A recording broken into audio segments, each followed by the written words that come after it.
aujourd'hui pour le deuxième épisode de Face to Face, une interview format long dont le but est de pousser un petit peu plus les échanges avec les acteurs de l'événementiel parisien, toujours dans la scène afro-hip-hop, des DJ, des créateurs de soirées, des collectifs, etc.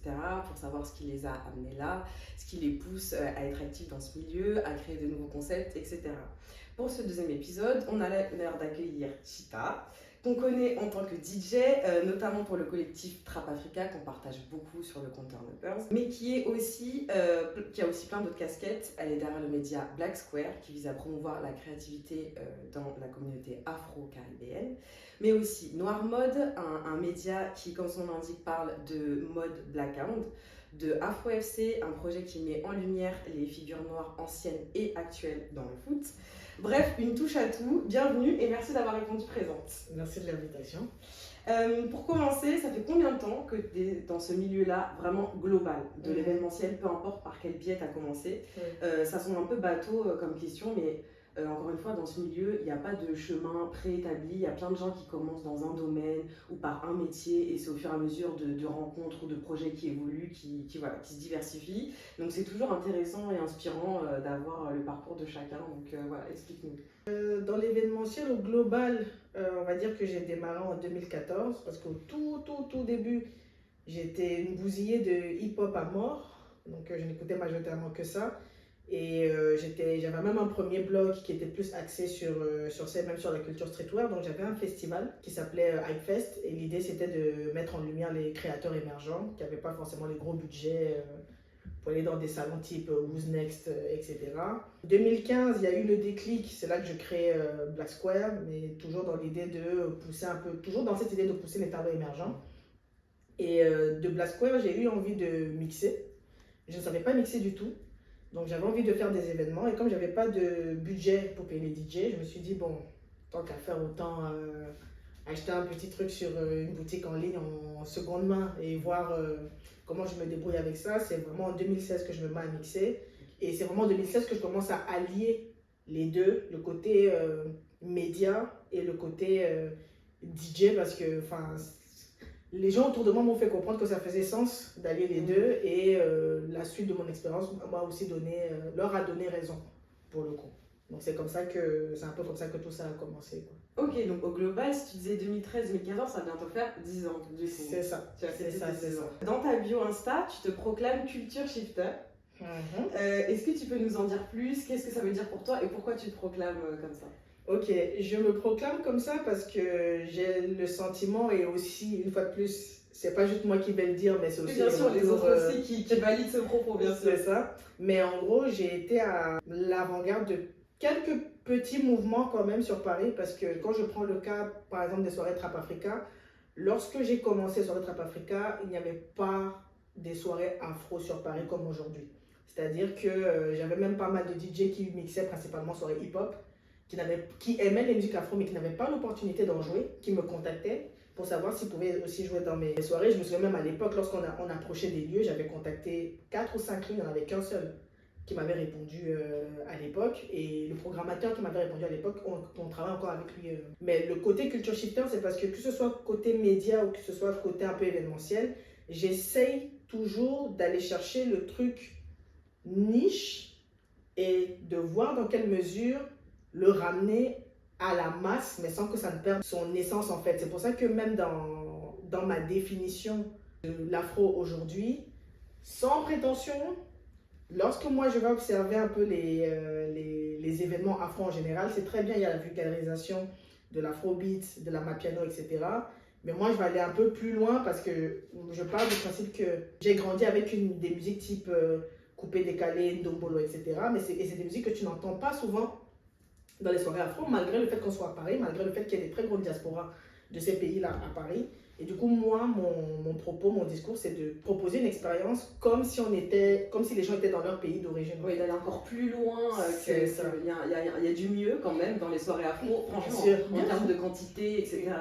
Mais ça reste pas suffisamment poussé, en tout cas, selon ta vision. Ça pourrait l'être plus, en tout cas. On pourrait aller plus loin. Et toi, c'est ce rôle un peu que tu essayes d'avoir, toujours d'acteurs émergents, etc., de mise en avant. C'est un peu ça l'idée, ouais. Pourquoi pour toi c'est important d'être engagé? Je reviens un petit peu sur... en introduction, on disait que tu étais à la fois dans la mode, à la fois dans le sport, dans la musique également. Pourquoi c'est important pour toi d'être engagé et d'où ça t'est venu? Pourquoi c'est important pour moi? Parce que moi, c'est souvent parti d'un manque. C'est-à-dire que, pour prendre par exemple, en introduction, tu as parlé du projet Afro FC. Pour prendre le cas du projet Afro FC, à vous dire vrai, j'ai arrêté de regarder le foot quand Eto'o-Fils a quitté le Barça. Donc ça fait un moment, ça fait un moment que je ne suis plus foot. Mais c'est juste que janvier 2019, je me pose, je regarde un peu autour de moi, je me rends compte que la Coupe d'Afrique des Nations a eu en été. Je me souviens de comment moi je vivais la compétition quand je vivais au Cameroun, de comment c'était vraiment un événement fédérateur et rassembleur. Je me dis, mais pourquoi ne pas créer un équivalent à Paris? Et il s'avère que, bon, je n'étais pas la seule, c'était une idée qui a germé dans plein d'autres collectifs, parce qu'on a vu la CAN des quartiers, la CAN du 18e, etc. Mais moi, je voulais vraiment apporter ce côté culture, et je me suis dit, si c'est pour partir sur de la statistique, foot, etc., une fois de plus, j'ai arrêté de regarder le foot il y a longtemps. Mais j'ai plus de matière à parler d'anciennes gloires du football, parce qu'il y a énormément de choses à apprendre et à partager. Et le foot, c'est le prétexte pour aller plus loin avec la musique, le cinéma, la bouffe, parce que bon, on connaît aussi on connaît nos gens. Donc pour moi, c'est toujours un peu de voir comment ramener toute la dimension culture. Et je pense que c'est vraiment parti du fait que j'ai voulu créer les espaces que j'aurais voulu trouver quand moi je suis arrivée en France, en fait. Donc c'est souvent ça mon point de départ, en fait. Je vois que tu es très active sur les réseaux, sur tous les réseaux d'ailleurs, et particulièrement sur Twitter. Et on a repéré un tweet qui date un petit peu de cet été, où tu disais que l'afrobeat, je traduis, était le nouveau hip-hop. Et tu disais, et regardez ce qui est devenu le hip-hop. Est-ce que tu peux nous en dire un petit peu plus du coup sur ta vision de l'afro aujourd'hui, surtout par rapport avec l'émulation de ces derniers mois ou dernières années? Pour certains, ça dépend à quel niveau sont les gens. Mais voilà, qu'est-ce que tu voulais dire derrière ça? Parce qu'on sent qu'il y a à dire, mais que bon, soit c'est polémique, soit voilà, mais du coup, dis-nous en plus. En fait, mon regard, c'est que, pour te reprendre un peu le parcours, comme je disais un peu précédemment, quand je suis arrivée, j'étais bousillée de hip-hop. Moi, je kiffais le hip-hop à toutes les sauces. Mais je me suis rendu compte que c'était devenu un truc un peu élitiste façon. C'est-à-dire qu'il fallait avoir le bon dress code, le bon truc, le machin pour rentrer dans les soirées. Je me souviendrai toujours de cette fois où je m'étais fait recaler au Wanderlust d'une soirée hip-hop. Je me suis dit, mais attends, pour moi, c'est pas ça les valeurs du hip-hop, en fait. Parce qu'une fois que ça devient un truc trop codé, mercantile, etc., moi, je m'y retrouve moins. Et c'est vrai qu'avec l'afro, avec certains, je vais pointer sans pointer, mais certains promoteurs qui au début n'étaient pas dans ce positionnement-là, mais qui par opportunité, pour ne pas dire opportunisme, se positionnent maintenant dessus, malheureusement, c'est fait avec pour vocation uniquement de faire de l'argent. Donc ça vient avec les valeurs qu'on ne souhaite pas forcément. Ce qui fait que moi, pour piquer les gens, j'avais commencé à dire que c'est un peu devenu une espèce de truc élitiste où c'est chacun qui cherche ses 15 secondes de transition à Mapiano à mettre sur les réseaux. Et no disrespect pour la Mapiano, hein. C'est vraiment pas le sujet. C'est juste que pour moi, les soirées afro, pour moi, ça doit être comme des fêtes de famille. Et dans les fêtes de famille, on fait pas semblant. En famille, on fait pas semblant, en fait. Parce que si tu fais semblant avec ta famille, c'est qu'il y a un problème. Donc, vu que je suis un peu biaisée, moi, c'est l'énergie que j'essaie de ramener dans mes soirées. Je me dis que c'est ce que je voudrais voir les autres faire. Mais aujourd'hui, on se retrouve parfois dans des événements. Tu regardes, tu dis, mais moi, à partir du moment où je vais dans une soirée afro, il y a 3 DJ qui passent et les 3 DJ passent les mêmes morceaux. Je dis, ah non, c'est devenu une soirée hip-hop. Parce que normalement, la musique afro est tellement vaste que t'en as un qui peut faire de la batida, l'autre va faire la mapiano, le troisième va faire l'afro swing du UK, etc. on s'adapte en fait. C'est un peu chaud d'arriver à la suite, vraiment, top 20 Spotify, tu dis ok, bon, enfin, c'est pas grave. Après, on peut se dire que c'est parce que c'est le début, c'est-à-dire qu'il y a peu de gens écoutaient de l'afro, peut-être pour les sensibiliser et familiariser à ce nouveau genre musical, entre guillemets, qui n'est pas du tout nouveau pour alors que on est toujours un peu en retard, mais voilà. On va dire que voilà, l'afro, ça commence à prendre de l'ampleur que ces dernières années. Peut-être que c'est ça aussi le moyen que les DJ ont trouvé pour faire apprécier. Je me dis, si directement ils étaient passés par je vais revenir à l'Amapiano, mais des sons d'Amapiano hyper durs, des sons de 7 minutes sans parole, etc. Je ne suis pas sûre que les gens auraient peut-être adhéré ou que leur oreille se serait fait aussi facilement. J'entends, mais ça prend du temps. Non, je suis tout à fait d'accord, mais une bonne partie du public de ces événements-là ont grandi dans des familles où on écoute la musique africaine. Donc, ils devraient déjà avoir. Puisque même moi, j'ai fait l'expérience de ça. C'est-à-dire que quand moi, je commençais à mixer, il y avait des morceaux ivoiriens, on appelle ça le zouglou, le style en particulier. Moi, je me disais, je ne joue ça que quand il n'y a personne. C'est-à-dire, c'est mon kiff personnel. Et je me suis retrouvée, la première année où j'ai vraiment commencé à mixer dans un bar, je mets ça comme ça au hasard. Tu avais 3-4 mecs habillés comme Asap Rocky qui se mettent à danser. Je dis, mais attends, vous connaissez ça comment? Ah, mais tu sais, les fêtes de famille, les baptêmes. Dans ma tête, ça fait clic. Ah, ok. Donc, les gens ici connaissent en fait. Il y a quand même un public, une base, tu vois. Parce que, et j'entends une fois de plus, je ne crache pas sur un style musical en particulier. C'est juste que, moi je me dis, on pourrait taper, oui, on pourrait taper un peu plus large parce que les sonorités afro, c'est vraiment très large. Et surtout aujourd'hui avec les réseaux, ça va très vite. C'est-à-dire que tu vas sur TikTok, tu as un morceau, ça a trendé. Moi, aujourd'hui, il y a une partie de ma playlist que j'ai fait sur TikTok, mais je sais que je vais aller chercher des trucs où... Enfin, parfois, je pose la question, je dis, est-ce que vous avez entendu ça ailleurs? On me dit, ah non, il n'y a que dans tes soirées qu'on entend ça, parce que moi, je pense qu'il y a peut-être une partie des gens qui ont peut-être peur de venir ramener des sonorités que peut-être les gens ne connaissent pas. Ça, je peux entendre, parce que moi, je vais avoir des trucs très localisés, je vais avoir des trucs très spécifiques du Congo, très spécifiques de la Côte d'Ivoire, mais une fois de plus, je parle du principe que les diasporas sont là. Donc, et moi, le principe des soirées, c'est que même si tu connais pas le morceau, tu vois les gens s'amuser, tu vas dire, ah bon, c'est quoi le délire? C'est pareil dans tous les cas. Voilà, c'est un peu ça en fait. Mais du coup, en parlant de genres musicaux que tu aimerais plus mettre en avant, partager, etc., et que tu fais déjà, il me semble que tu as annoncé il y a peu la sortie de Trap Africa Tapes. Ouh, Trap Africa Tapes, oui. Trap Africa Tapes, on travaille sur le deuxième volume parce qu'il y avait déjà un premier volume qui était sorti. Là, je travaille sur le deuxième volume et je te cache pas que dans mon approche, je suis très picky au niveau du choix des artistes parce qu'il faut vraiment que ça me fasse quelque chose. C'est pour ça hyper intéressant par rapport à ce que tu viens de dire. Tu mettrais vraiment des musiques de diaspora très précises ou au contraire... Tu vois par exemple, si je devais te parler de hip-hop aujourd'hui, le hip-hop que j'écoute majoritairement aujourd'hui, c'est le hip-hop sud-africain. Parce que pour moi, ils sont rien à envier aux US. Sauf peut-être les budgets et la taille du pays. Et pour moi, ils sont très très chauds dans leur approche. Bien sûr, tu as la scène rap ivoirienne que je maîtrise quasiment sur le bout des doigts parce que c'est ce qui me fait bouger. Je commence à aussi avoir un œil sur ce qui se fait au Sénégal, notamment en matière de drill, ce qui se fait au Congo. Et c'est vrai que moi, mon approche, ce serait vraiment d'aller chercher des artistes dans ces pays-là, histoire de les exposer en fait à un plus grand public et de montrer, regardez, il y a ça aussi qui vient. Et surtout quand tu vois comment les sonorités se mélangent, c'est-à-dire que quand je te parle de la scène rap ivoirienne, ils ont un registre qu'ils appellent le rap ivoire. Le rap ivoire, en termes de sonorité, c'est un mélange de coupé-décalé et de baile funk.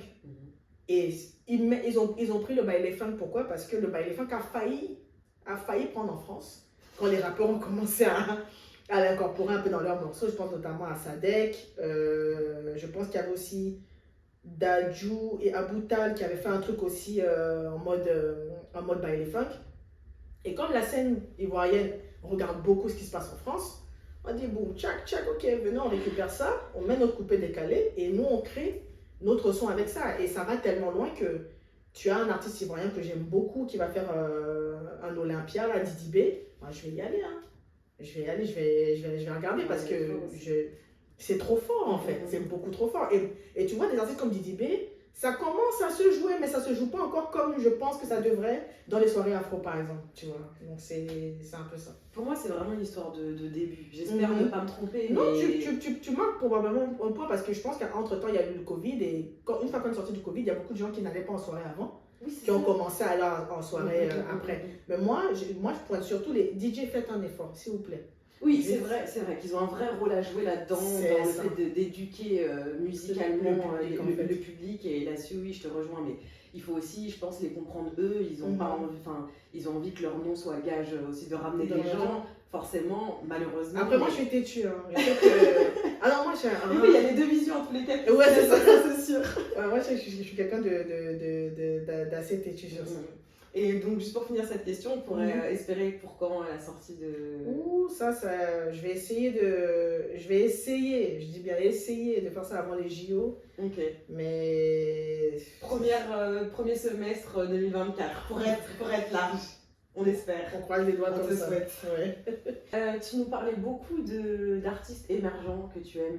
Tu as vraiment à cœur de faire découvrir des artistes émergents, et que ce soit dans la musique ou pas forcément, mais pour en revenir à la musique. SoundCloud, je pense que c'est une des plateformes. Voilà. SoundCloud, je ne suis pas DJ. Voilà. C'est une plateforme que tu apprécies beaucoup pour diguer des artistes qu'après tu aimes mettre en avant. C'est connu dans le monde du rap, les rappeurs SoundCloud, on les appelle même, mais peu dans l'afro. Est-ce que tu aurais des artistes comme ça, 2-3 qui te viennent en tête à nous dire pour qu'on puisse aller check ça? Sur SoundCloud, c'est plus les producteurs et les DJ.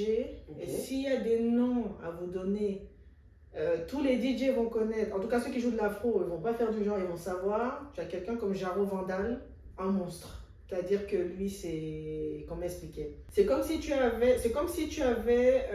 parce qu'il est du Suriname. Il est hollandais, mais il est du Suriname. Et il a même fait un morceau à Mapiano où il mélange avec la musique du Suriname. Le truc, c'est une dinguerie. Bref. Jaro Vandal, très chaud. Je vais te mettre qui? Tu as Full Crate, qui continue de produire aussi. Je pense que lui aussi, il est hollandais, si je te dis pas de bêtises. En termes de producteurs, il y en a un. Allez, là, je sais que c'est une pépite que je lâche parce que bon. Il y en a un, on appelle Keda Grit. Je pense qu'il est d'Ouganda.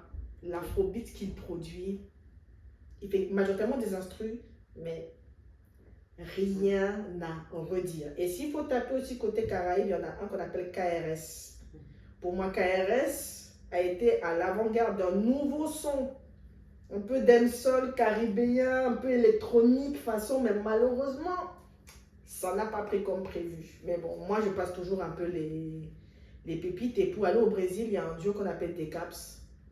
Incroyable. Incroyable. Ben, merci pour ces pépites qu'on va bien noter et aller écouter.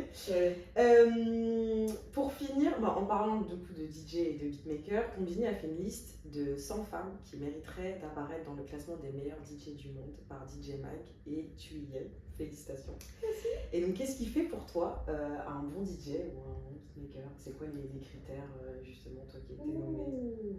Pour le côté beatmaker, parce que je fais aussi de la prod, ce qui fait un bon beatmaker, et je sais que je n'ai pas encore cette qualité, je sais, je n'ai pas travaillé cette qualité, c'est le fait d'être au service. C'est-à-dire que être au service de l'artiste, être à l'écoute des propositions de l'artiste. Moi, je sais que je suis quelqu'un de relou. C'est-à-dire qu'une fois que j'ai fait la prod, c'est tiens, on ne veut rien changer, c'est très bien comme ça. Donc, je sais que c'est une qualité que je n'ai pas travaillée, mais pour moi, un bon producteur, c'est quelqu'un qui a cette qualité-là. Et côté DJ, moi c'est vraiment le DJ qui te fait sortir ton Shazam, quoi. C'est-à-dire tu sors le téléphone, tu te dis attends, ça c'est quoi? Et la plupart du temps, si tu ne trouves pas, c'est que c'est encore mieux. Best. C'est que c'est pas référencé, c'est que c'est une pépite. C'est que c'est vraiment le truc, parce que même moi ça m'arrive en soirée, hein, tu écoutes un son, tu fais attends, c'est quoi ça? Tu sors, ça trouve pas. Il y a même des soirées comme ça qui existent, ils appellent ça des soirées un peu Shazam, ils se forcent à à passer des sons qui sont pas du tout connus, et ils préviennent même les gens. Ouais. C'est là qu'on voit qu'il y a un problème, parce qu'ils préviennent les gens en disant il n'y aura pas ce que vous avez l'habitude d'écouter. Oui, Sachez que là, ce sont les DJ qui vont se faire plaisir. C'est pour ça que je dis peut-être aussi que ça va venir, parce que ça commence, mais il y a un travail de prévention, c'est encore des petites scènes, etc. Mais il y a une volonté. Après, je te cache pas, 2016, 2017, 2018, quand j'ai commencé, il y avait déjà beaucoup de ça, parce que tu avais un courant qui a un peu perdu du terrain en France, qu'on appelle Future Beats. En gros, c'est des trucs où tu mélanges un peu de l'électro, de la house, de l'afrobeat, du kuduro. En fait, c'est un truc qui était un peu hybride comme ça, et c'est là où tu as des artistes comme Jaro Vandal, etc., qui ont vraiment explosé dans ce registre-là. Et moi, je sais que j'avais vraiment pour habitude que quand les gens voulaient chasamer, me regarder, je disais, tu peux pas trouver. Et c'était vraiment, ça devenait une espèce de jeu avec le public. Donc je pense que, bon, une fois de plus, le Covid est passé par là, les gens sont sortis du Covid, les codes ont changé et ont évolué. De toute façon, tout est cyclique, hein, de la même manière que tu as de plus en plus d'artistes qui commencent à se réintéresser même aux musiques électroniques en général. Par exemple, moi, je sais que j'ai de plus en plus de place pour recommencer à jouer du UK Garage de temps en temps dans mes trucs, mais généralement, UK Garage, c'était vraiment warm-up, quoi. Je te mets ça au début et après... on passe à autre chose. On passe à autre chose. Parce qu'on va pas brusquer les gens avec le son industriel. mais aujourd'hui, tu vas avoir des remixes de morceaux de Burna en UK Garage, par exemple. Tu vas avoir des remixes de morceaux de Rema en UK Garage. Ce qui fait que moi, je pense que la culture du remix, c'est peut-être quelque chose qui va contribuer à pousser les gens à revenir vers ce truc-là de tu Shazam, tu ne trouves pas. Mais le morceau te prend tellement que tu kiffes le moment, en fait. Parce que c'est aussi une invitation à être dans l'instantané. Et kiffer juste le moment. C'est ça. Donc, je pense que j'espère que j'ai répondu à la question. Oui, bien sûr. Écoute, merci beaucoup pour toutes ces belles réponses. Qu'est-ce qu'on peut te souhaiter pour la suite? Quels sont tes projets pour la suite que tu aimerais partager avec nous, sur lesquels il faut te suivre, etc. Là, pour la suite, on va dire que dans l'immédiat, il y a le gros mois de la Coupe d'Afrique des Nations, sur lequel je suis en train de travailler. En gros, on travaille sur une série d'événements qu'on appelle la CAN à Paris. C'est la 3e édition, la 3e année qu'on fait ça. Et dans le mois, en gros, l'idée, c'est qu'on va investir un lieu pour créer une espèce de fan zone. Et dans l'événement, il y aura des talks, il y aura une exposition d'artefacts autour du football africain, parce que je collectionne beaucoup de magazines, des objets, des maillots, etc. On aura aussi des potes qui vendent des maillots. Il y aura même des jeux de PlayStation 2, je précise, donc FIFA 2000, FIFA 2001, etc. Venez vraiment le côté vintage, etc. Il y aura aussi des soirées. Du coup, on va faire la soirée Trap Africa le 13 janvier pour lancer la compétition. Et en exclu, il y aura potentiellement aussi une soirée le 10 février pour la fin de la compétition. Mais bon, je dois encore finir de bien communiquer pour la première avant de me lancer. C'est en préparation, mais des beaux projets. C'est ça. Là, bon. pour l'instant, voilà. Parfait, on va suivre tout ça et on va partager tout ça. Merci beaucoup. Merci de l'invitation.